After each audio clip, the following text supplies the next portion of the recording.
Salut à tous, c'est Dim. Aujourd'hui, on se retrouve pour parler suppléments alimentaires pour vos reptiles, vos arthropodes et vos gastéropodes. On va faire le tour de la question. On va voir sous quelle forme ça existe, qu'est-ce qui existe et à quelle fréquence faut y donner. C'est une question qu'on pose souvent et qu'on m'a souvent posée, donc j'espère que j'arriverai à apporter une partie des réponses.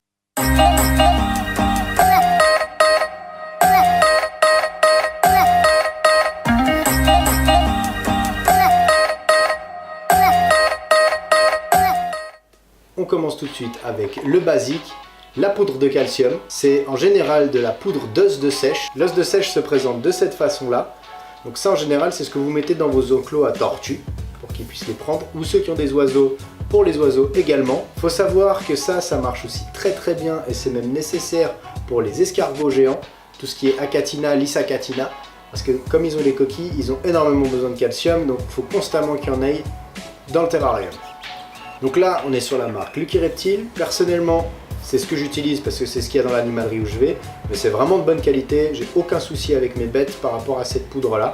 On continue avec ce qui est calcium plus vitamine ou plus supplément. Donc il existe beaucoup de choses comme celle-ci de chez Exoterra. Calcium plus D3. J'ai utilisé ça pendant très longtemps. Ça marche très bien. Pourquoi de la D3 ? Pour vos reptiles qui ne sont pas sous les UV.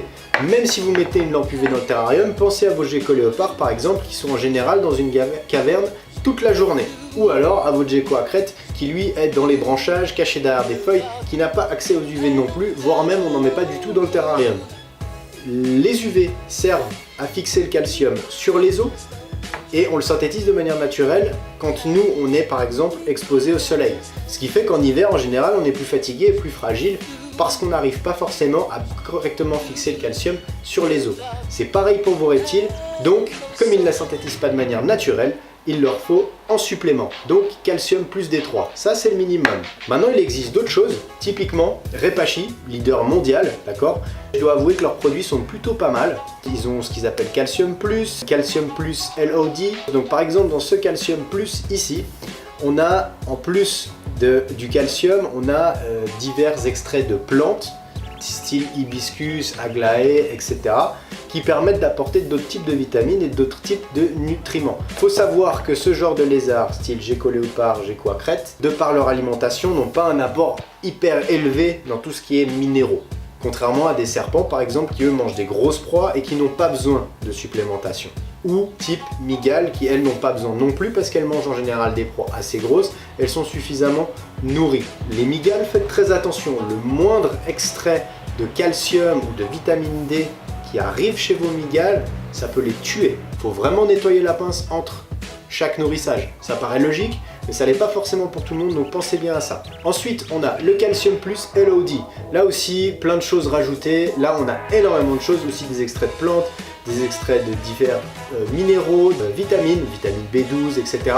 À savoir que la vitamine B, c'est super cool pour vos reptiles, à petite dose bien entendu et pas trop régulièrement, mais la vitamine B est une super chose pour faire ressortir les couleurs. Par exemple le Gall, mon Pogona, depuis que j'utilise de la vitamine B, et je vous montrerai après sous quelle forme, et ben ça fait ressortir un peu plus ces couleurs jaunes et orangées qu'il a sur la tête qu'on voyait pas tant avant. Donc ce genre de choses là sont vraiment super cool.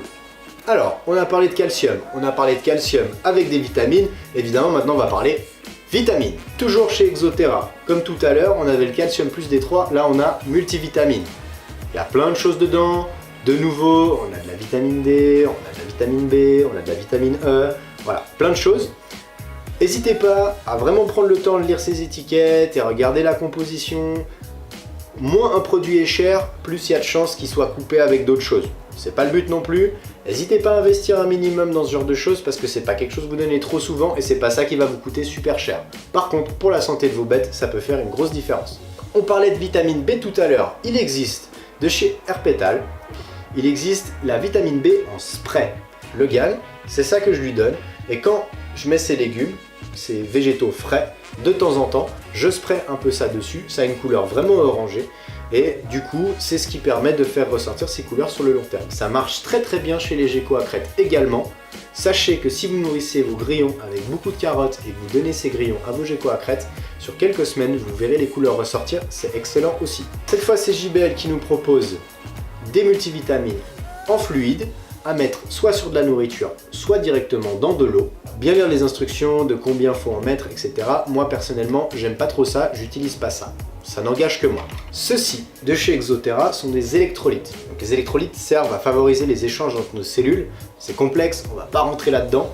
Donc chez Exoterra, ils ont fait ça, qu'on peut mettre directement dans l'eau. Il y a peu de risque de surdosage, sachant que nos reptiles, en général, ne boivent pas énormément. Ça rend juste l'eau un peu plus riche, c'est des dosages vraiment minimes. Donc c'est cool pour avoir un apport constant. Maintenant, c'est absolument pas nécessaire. C'est pour moi un peu un gadget. Il existe, de chez Hobby ici, alors il y a d'autres marques aussi, des perles d'eau supplémentées. Donc là, ici, elles sont supplémentées en calcium. Pourquoi pas donner ça à vos menthes religieuses, à vos blattes? Parce que, comme on le sait, ils boivent en général soit uniquement par l'alimentation, donc les végétaux frais qu'on leur donne. Les menthes religieuses, elles, s'abreuvent au bord des parois quand on vaporise. Mais s'il y a à disposition des petites perles comme ceci qui sont supplémentées, pourquoi pas? Personnellement, j'ai testé, j'ai pas vu de grande différence, mais bon, fallait bien que j'essaye pour faire la vidéo. On termine en parlant de produits qui sont censés être complets pour vos animaux. Repashy a mis au point, donc il faut savoir que Allen Repashy, c'est le plus grand éleveur de tous les temps de gecko à crête, c'est lui à avoir importé les premiers spécimens aux États-Unis, et quasiment la totalité des croisements qu'on connaît aujourd'hui, c'est lui qui les a créés. Il a mis au point, pour ses élevages, une nourriture en poudre qui serait soi-disant complète, et il nourrirait ces bêtes qu'à ça. Apparemment, certains éleveurs le font, et ça marche très bien. Je pense quand même que la meilleure alimentation reste de proposer des fruits frais, et de donner des insectes vivants. Rien n'empêche d'utiliser ça, et c'est ce que je fais. C'est que quand je fais les compotes de fruits, je rajoute à l'intérieur des compotes ceci. Il existe également, et ici c'est Exoterra qui le fait, des granulés mous pour Dragon Barbie, pour Pogona. Ça, je suis absolument pas pour. De 1, parce que les Pogonas ont tendance à être obèses et que plus ils peuvent chasser, mieux c'est. De les nourrir à la pince, de les faire courir et gambader quand ils doivent se nourrir, c'est plutôt pas mal pour eux. Ensuite, parce que ça reste des produits qui, pour moi, si on regarde la composition, sont de mauvaise qualité. Pour moi, c'est le même principe que quand vous achetez des croquettes pour votre chien ou votre chat. Il faut toujours acheter des croquettes de bonne qualité. Tout ce qui est premier prix, en général, c'est pas bon. Ça a une consistance, on sent qu'il y a quand même quelque chose de gras à l'intérieur. Voilà, c'est pas terrible. Pour moi, ce sont des aliments de mauvaise qualité qui risquent de poser des problèmes au niveau cardiovasculaire. Donc ça vient se mettre dans le système sanguin, ça épaissit le sang. On attaque la partie qui vous intéresse, c'est la partie fréquence. On va commencer avec les arachnides. Comme je vous l'ai dit, pour les arachnides, aucun supplément. Serpent, aucun supplément. Je mets rien du tout non plus, ils ont une alimentation qui est suffisamment riche. Les escargots, os de sèche en permanence dans le terrarium. Ils vont vous le dégommer. Et chaque fois que je mets les végétaux frais, je saupoudre de calcium, sans rien d'autre. Le Pogona, le calcium uniquement une fois par semaine. Si vous donnez des végétaux qui sont de bonne qualité, ils sont censés être bien riches en calcium et en minéraux. Déjà par l'alimentation, il devrait y avoir un bon apport. Maintenant, rien n'empêche, une fois par semaine, de saupoudrer les proies et de saupoudrer la nourriture. Pour le Pogona, je rajoute que de temps en temps, une fois par mois environ, je spray de la vitamine B et croyez-moi, là j'ai vu une différence, ça fait quand même bien ressortir les couleurs. Les geckos léopards ne sont pas exposés aux UV puisqu'ils restent cachés toute la journée. On a dit qu'ils avaient besoin de suppléments. Donc une fois par semaine, je saupoudre les proies de calcium et une fois toutes les 2 semaines, je saupoudre de calcium et multivitamines. Mon gecko à crête, comme j'expliquais dans la première vidéo, je suis énormément passé sur tout ce qui est compote de fruits.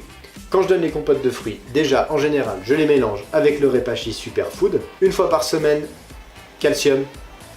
Et une fois toutes les 2 semaines, multivitamines. En ce qui concerne mes arthropodes, je ne rajoute aucun supplément. L'eau chez moi a tendance à être très dure, donc elle est riche en calcium déjà. Donc quand je vaporise, ça suffit amplement. Elles viennent prendre les gouttelettes sur la paroi. C'est largement suffisant, surtout qu'elles sont plutôt bien nourries. Vous les verrez bientôt en vidéo. Pour terminer, et pas des moindres, la façon dont vous nourrissez et supplémentez les proies que vous donnez.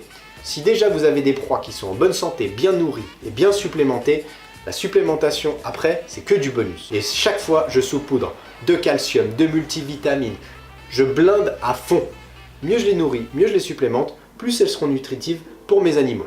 Voilà, cette vidéo est terminée. J'espère qu'elle t'a plu et que je t'ai apporté des réponses aux questions que tu te posais, ou alors que je t'ai permis d'apprendre de nouvelles choses.